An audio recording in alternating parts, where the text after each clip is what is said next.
Hello everyone, welcome back to a brand new video of Fox Flicks on Goji Sentinel. Today we're going to be looking at 10 horrible ways to die on Skull Island. And this is episode 1 of the series, and this is about the Peter Jackson Skull Island, not the legendary boss. So, let's hop in and see 10 horrible ways these test subjects are marked. Marked, killed, ended, any way you want to say it. Death. This isn't an ordinary island.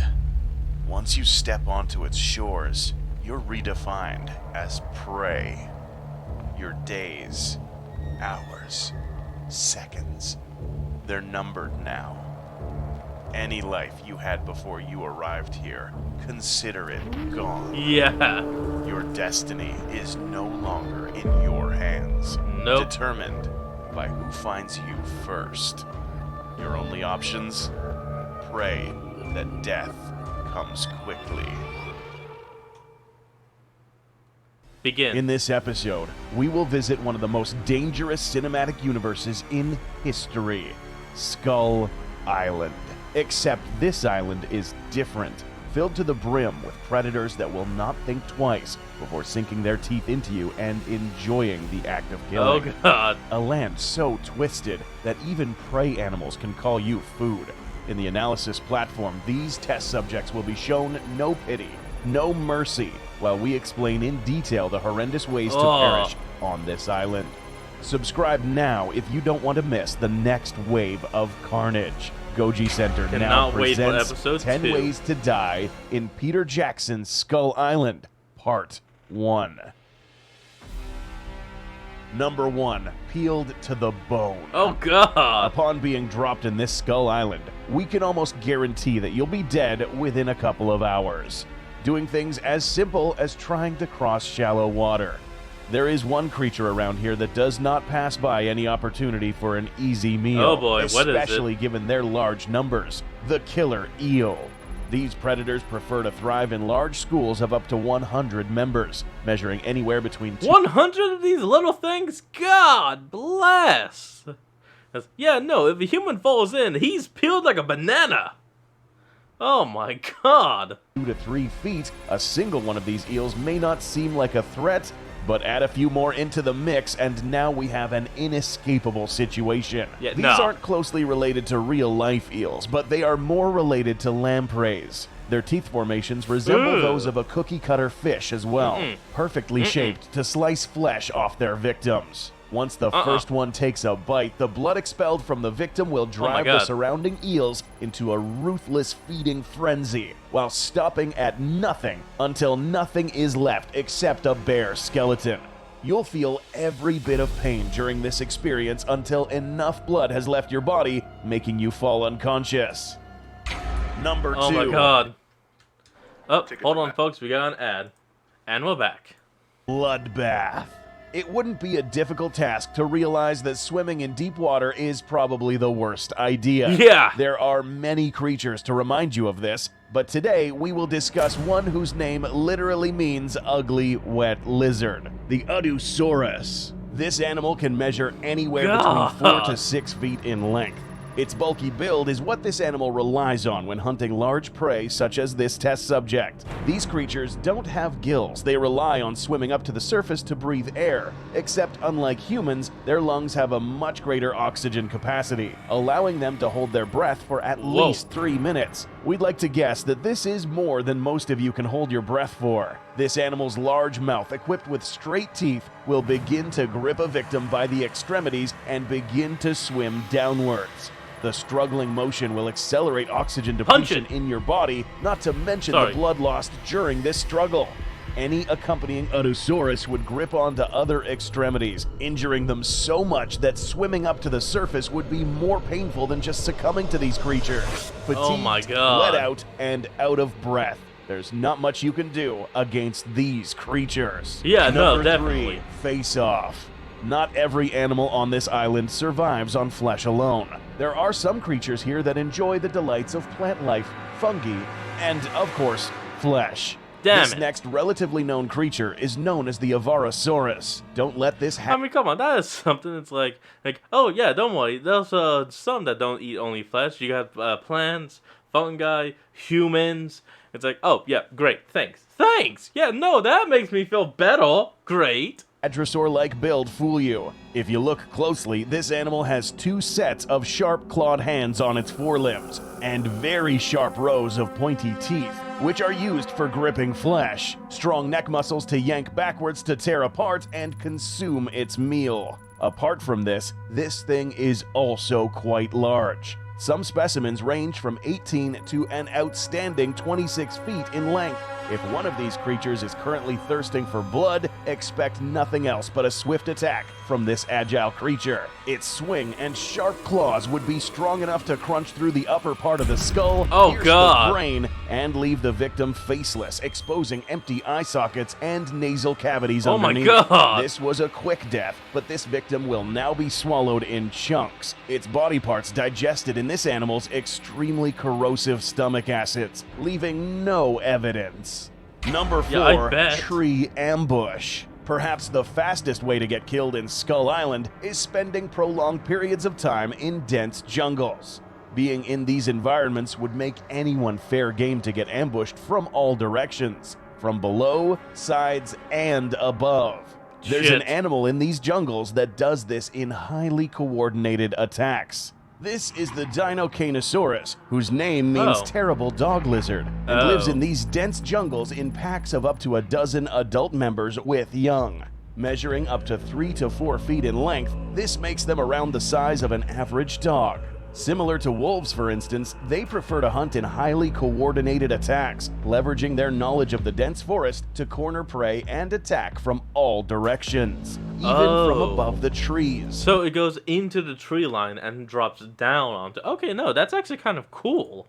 These are avid tree climbers as well. Any victim running through the dense jungle would be surprised from behind or above with an attack directed to the neck or head. Damn. These animals would waste no time bringing a victim down, goring it from all directions. If fortunate, the initial attack would dislocate the neck, causing an immediate death for the victim. If not, then the unfortunate test subject will have to endure being eaten alive. Number 5, Trails of Blood. In the half-fortunate event that you manage to survive an encounter with the previous creature, there will be another animal that will head directly towards you once it smells your blood. Oh god, what? Admittedly, there are dozens of creatures that fit this description, but now we will be discussing a creature known as the Malevolous. This animal very much resembles the much more popular Dimetrodon, except this one is a lot bigger, measuring 20 to 24 feet in length. This animal's jaws open and close very quickly. Combined with its sharp, pointy teeth, this means that they are capable of splitting through flesh and bones with little to no effort. These animals prefer to crawl towards slow-moving injured prey, such as this wounded test subject. Helpless and with little energy left, there will be nothing you can do except witness a massive you're screwed. crawl in your direction and eat you legs first, hurling your body using centrifugal force to rip you apart. At this point, you accept your inevitable fate as a contributor to this biome's brutal food chain and pass away, never to wake up again. Number 6, Shoreline Butchery. This island is populated with so many predators that just stepping onto its shores puts you in the scope of vision of a deadly, ruthless predator. What? We're speaking of the Paraserdon. This elegant, streamlined dromaeosaur looks like it would be a small creature, but can actually grow up to 16 feet in length. Its name means deadly, very sharp tooth. And as its name suggests, this animal's jaws are lined with thin-edged, razor-sharp teeth that serve for both cutting and gripping onto slippery fish, seals, and any other creature that finds itself on shore. Additionally, these animals are equipped with sharp claws on their hands and talons on their feet, used to pounce on prey and literally shred on contact. Another thing to note is those forward-facing teeth on the tip of the snout. These, if used to stab at a victim's chest, will cut right through the fleshy layers of a victim's chest. And if aimed at the stomach, this victim's intestines will be relatively easy to pull out like ropes from a bucket. The killing factor of this dinosaur is the sharpness of the weapons, meaning that blood loss will be so abundant that the victim will die in a few seconds from shock. I mean, hold on, I'll say it in a second. There we go. And what I was going to say, He was. At least the death is kind of quick. Number 7, Horned Demise. Predators Oh, are fuck. not the only creatures responsible for the high mortality rate in Skull Island. Herbivores such as the Ferocatus would easily make quick work of a human being if caught at the wrong place and at the wrong time. This animal's name literally means horned iron hide, and the methods of killing a human vary depending on the point of contact you make on this creature's skull. Unlike the ancient iterations of ceratopsians, this animal has 2 distinct horns coming from its nose, pointing in different directions. Oh. The center is occupied by a bony knob, which could easily damage any small creature caught in between. A human running away who gets rammed by this part would instantly feel his backbone shatter, causing instant paralysis from the neck down. That is, assuming the head was not injured. Oh the my God. musculature of a Ferocatus is so developed along its back that it allows it to inflict severe injuries on large dinosaurs as well, such as the Vistatosaurus rex. But in the event that these horns make contact with the test subject's back, this victim would get impaled and torn in half from the force behind the blow. While your destroyed body lays on the ground, you'll be conscious for long enough to acknowledge what happened to you, but left alone to feed another carrion feeder. Number 8, Skull Splitters. Uh-oh. Out of all the carrion feeders, the most dangerous of these were the flightless birds that resided on this island. Believe it or not, there were actually several species of predatory birds that competed for higher spots in the food chain. The Today, we pteropods. will focus on one of the strongest, the Zoropteryx. This resembles the ancient terror bird, except this animal was a lot larger. Damn! Up to 6 feet to the hip, towering above many humans alive today. The most notable weapon of this bird is its very large and heavy beak, with a hooked formation at the tip.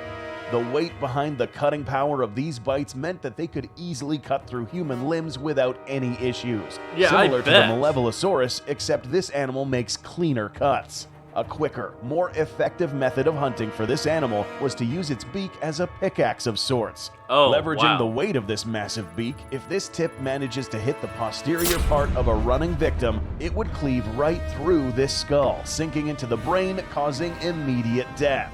It's lights out Yeah, for no, this that's test immediate, subject. all right. Its skull was not thick enough to endure the impact of this immensely heavy and sharp beak. Number 9, Blood Siphon. Swamps Oh, are no. reputable for being filled with unlikable creatures and are never absent from horrendous surprises. This creature is the perfect example. The Estrovermis, whose whole name means glutton worm, Oh, will frick. redefine the term gluttony. This parasitic crustacean measures up to 20 inches and is tipped with a peculiar spear-shaped head. Inside this head, there are siphon mechanisms that allow this creature to suck out the blood and other fluids from the victim. In the event that a Okay, test that's subject impressive. sinks in its habitat, a few of these would be more than enough to deplete this victim's blood supply. These tips can sink a few inches deep into this victim, causing the sensation of stabbing wounds, and the pull of these suction mechanisms will make this deep wound feel all the more painful, as this animal Ugh. siphons the last of your fluids. These are later expelled to nourish these creatures' eggs into the surrounding water. Up next is another parasite that will give you nightmares.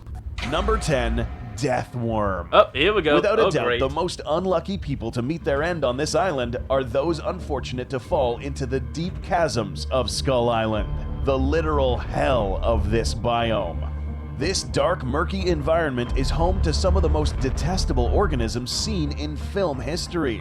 In this episode, however, we will feature the most repulsive of them all, the Carnictus. Measuring up to 13 feet in length, these slow and relentless creatures will stop at absolutely nothing to wrap their toothed sphincter on their next meal. The anatomy of Nope. these is simple. These parasites are described as animated, crawling stomachs, with sensors located in their maws to locate the flesh of a weakened nearby victim.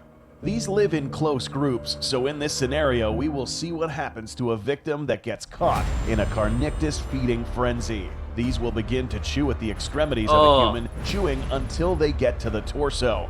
This human is still alive until the point of ripping, which is what these teeth are for. These neck muscles allow them to crush and rip backwards, allowing body parts to travel down this creature's stomach.